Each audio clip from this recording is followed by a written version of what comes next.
Hey guys, welcome back to my channel and welcome to the second installment of my beginner series. If you haven't seen my first video that I made on this series, I'll leave it down below and at the end of this video for you guys. But basically this video is going to be all about brushes. Now I just want to let you guys know that I did try to keep this as wallet friendly as possible. So I picked mainly brushes that I used when I first started out doing makeup. And also, if you're like, Jacob, why are you so like dressed up? Because I know some of you are gonna be like, what? I basically just got back from a NYX event, a NYX brand blogger event. Yeah, a couple hours ago, and I'm still in face and what I wore. So I thought that I would just like take that opportunity to do that. And there's gonna be heaps more information down below in the description for you guys, broken down into categories. So like for foundation, like what other brushes I would recommend, or you know, stuff like that. And also I'm going to be linking down below a guide on how to clean your brushes as well, like spot cleaning and deep cleaning. So I'm not gonna bother doing that in this video because there are like 40 million other videos on YouTube that do the exact same thing. So I'll leave it down below for you guys. Okay, so let me just break down how brushes work. Basically, there are natural hair brushes and then there are synthetic brushes. Synthetic brushes are best used with liquids or creams or even powders as well. They can be used for all three. Natural hair brushes are usually made from like squirrel or goat or stuff like that. Any natural hair brushes are best used with powder products. Yeah, not even cream, just go with powder. For primer, use your fingers, your hands, whatever. Like you can use a brush if you want to, but it's really not that necessary. For foundation, concealer, and powder, I can't live without my beauty blender. This is basically a sponge, okay? It's about half the size usually when it's dry. You put it underwater, keep on squeezing it until it doubles in size, then wring it out until there's like barely any water left in it, and then use this to apply your foundation. I've used this today for my concealer, foundation, and powder. This is basically going to give your skin the most flawless look. It's gonna make your skin look very airbrushed. It's gonna make the foundation look very pushed into the skin rather than sitting flat and looking cakey. And also if you have like any dryness or any flakiness or any breakouts, it's also going to lay the foundation on top of it. By going up and down with the foundation brush, it can basically just lift up those patches and then you put the foundation underneath the patch, and then when you go back down on it, it makes it look raised. Long story short, use a sponge. They're just so good. And you can use these, I keep mine for about 3 months, 4 months at a time, obviously washing it in between each use. Let me just pause the video here for a quick second. Just before someone reads me in the comments, I do switch out between 3 beauty blenders each time that I put makeup on. So whenever I use these, I'm always using a new beauty blender and then I'm always washing it straight after. So just thought I'd clear that up. So with this here, you basically just dab it on the back of your hand or wherever you put your foundation, and then you just dab it all over your face. Same thing with the concealer. I use a pointed side. I go right underneath. And then same with the powder. If you want to use brushes and you're a brush fanatic and you just want to use brushes. For foundation, for the longest time, I was using this guy here. This is the Zoeva 107 powder slash polish. Even though it's called powder, it's like a powder brush, it is synthetic, so it can be used with liquids as well. So for the longest time when I was working at MAC, actually, I used to use this with my foundation and I used to just buff it on in circular motions. You can get the smallest amount of coverage or you can get the fullest coverage with this, just depending on what foundation you're using and etc, etc. Yes, so that was, and it still kind of is, my go-to foundation brush when I have to use it on myself. On clients, I like to use a Duo Fibre brush, just something that actually has a blend of the two. Let me quickly go into detail about that as well. So Duo Fibre brushes, they have both fibers. They have natural hairs and synthetic hairs in the actual brush. So the bristles that are laying on the top, the white ones, are synthetic, and the natural haired ones are the ones at the bottom. So the way these brushes work are basically when you dip it into your liquid product, the white bristles apply the product and the brown or the black, usually they come like that, and the brown or black bristles will blend it at the exact same time, just using like circular motions. Once again, a really great way to get a really airbrushed application. So this might even be something you consider if you wanted to get a Duo Fibre brush. This is a MAC 139. This was limited edition though, so just Priceline Real Techniques will do you good, trust me. Okay, so let's just say you picked one of those brushes for foundation and you want to find one for concealer. So concealer really depends on how you apply it and what you blend it out with. I used to use this Ecotools brush. The label's like rubbed off, but basically this is like $10 from Priceline. I used to use this for concealer underneath my eyes, so you know, pack it on with this brush and even blend it in with this brush. Another really good one is the Sigma, what is this, Table Kabuki F86.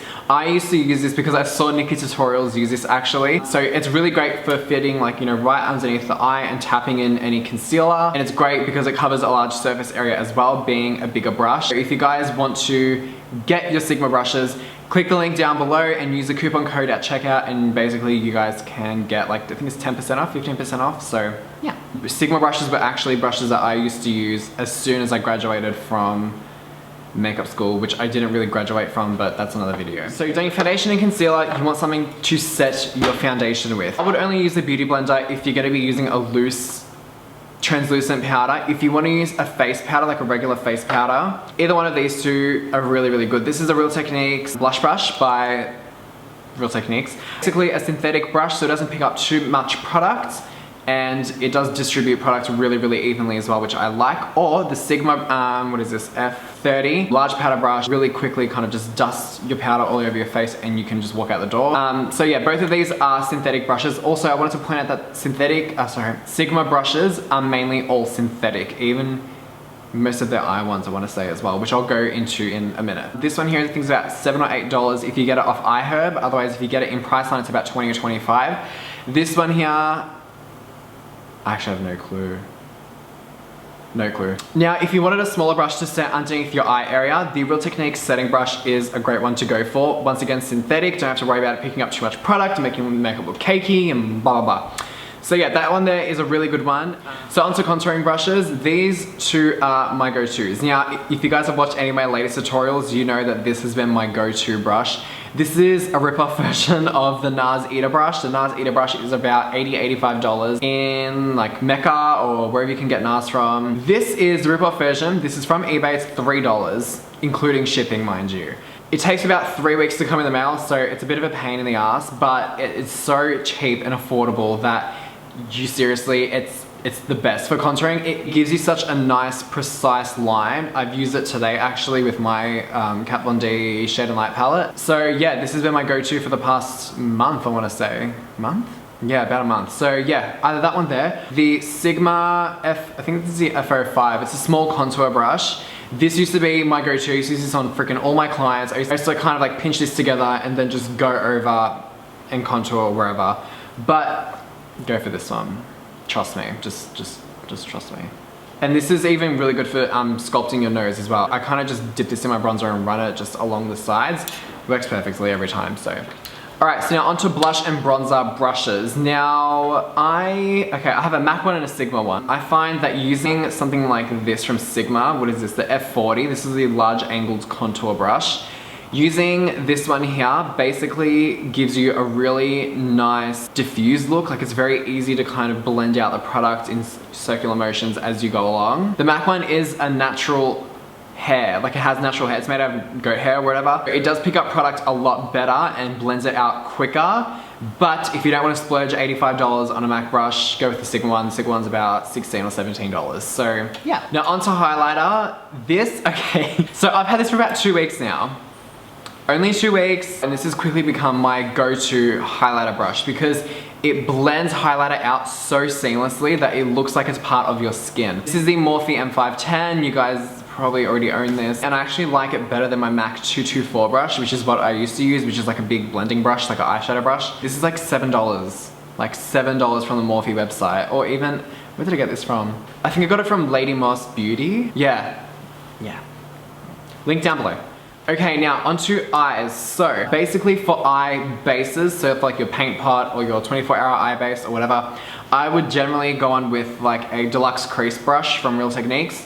Something synthetic, something that isn't natural, that way it blends the product out a lot more seamlessly. I've said that word like fucking 400,000 times this video, but anyway. Now for eyeshadow brushes, like your application ones, your blending brushes, that kind of thing, you can go for Sigma, but because Sigma brushes are synthetic, they don't blend it out as seamlessly as some other brands, and what that means is that you're going to have to work a lot harder on blending and you're going to have to take a lot longer to blend it out. So when I was finally sick of Sigma and I didn't want to splurge on MAC brushes because they're fucking expensive. I went to Zoeva. I just bought these online, the Zoeva website. You can get them at Sephora now. So if you guys live in Melbourne, Sephora Melbourne or Sydney, whatever. I use these for so long, and these are, I want to say, just as good as my MAC brushes as well. So for example, these, I actually bought two of the same one. 221s, which are the soft crease brushes, which are a little bit more flat at the top. And then this one here, which is a little bit more pointed. This is the 228, which is just like the crease brush. They're super, super soft. These are natural hair as well, which is great because it blends out products so much easier. Yeah, I'm pretty sure Zoeva even have some like flat shader brushes that you can get. This one is like a Royal & Langnickel one, eyeshadow. This is just what I use to pack on eyeshadows like on top of the lid or whatever, but I'm sure that Zoeva have like their own version. So yeah, go with Zoeva. Zoeva brushes just kick ass. Now for brows, usually people go for like an angled brush, which is what I use. This is what I use in my brows today. This is a MAC 266. So basically any thin little angled brush will do. It doesn't really matter what brands it is. I just had this like lying around, so I just used it. And even eyeliner, this is great for eyeliner, especially if you want to do a wing, because you can really kind of press the product into your hand and press it into the brush and make all the bristles go like into one little point. Creating that wing is just the easiest thing to do in the world. I actually use this, I use another one of these, I should say, today for my winged liner, so yes. And an angled brush is even good for kind of cleaning up around your eyebrows if you want like that kind of sharper line like I have. And they're even good for smudging color like eyeshadow along the lower lash line. So if you can find yourself a good angled brush that isn't too expensive, grab a couple of them because you'll use them, trust me. So for lips and liquid lipstick, my kind of go-to brushes, I use a MAC 242 brush. This is about $45. If you don't want to spend that much, go with the Royal & Langnickel concealer brush. This is basically the exact same size, synthetic as well, which is really good. I think the MAC one is synthetic as well. This one's great because as you can see, it has more of like a rounded edge, which means that it's really easy to kind of draw on your cupid's bow, which I know sounds really fucking weird, but sometimes when you're using like a really bold lip color, you want to really kind of outline where your cupid's bow is with that dark color. So guys, that is the end of today's video. I feel like that was a really quick video, but whatever. So yes, and I apologize for this video being up a day late, but I'll have all of these brushes and extra ones included linked down below for you guys and listed down below in the description. Thank you guys so much for watching this video. If you liked it, please remember to rate it a massive thumbs up and subscribe to my channel. You can follow me on Twitter and Instagram, that's AndThatsJacob, and my Snapchat is like here. In my next video, I'm going to be starting the actual tutorials. So, well, not in my next video, my next beginner series video. So next Wednesday, I'm going to be starting the actual series. So yes. Anyway guys, I better stop babbling. Thank you all so much for watching. I'll see you on my next video. Bye guys.